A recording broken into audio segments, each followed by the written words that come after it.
Hello guys, welcome back to my channel guys. দেখো, এখানে আমার ছেলে খেলা করতেছে ঘুম থেকে উঠে। ও কিন্তু খুবই শান্ত গাইস। ও ঘুম থেকে উঠেই খেলাধুলা করে, কাদা কাটা কোনো দিন করেই না গাইস। দেখো গাইস, দেখো এখানে আমার মা নাস্তা করতেছে। পরোটা আর আলু ভাজা, ডিম ভাজা হবে।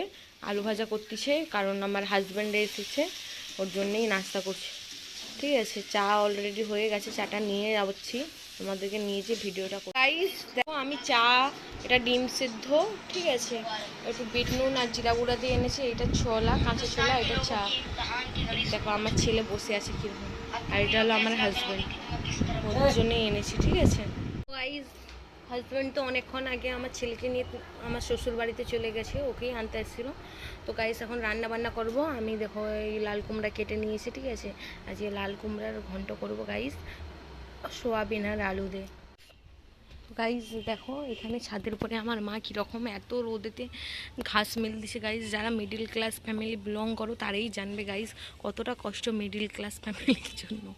ঠিক আছে,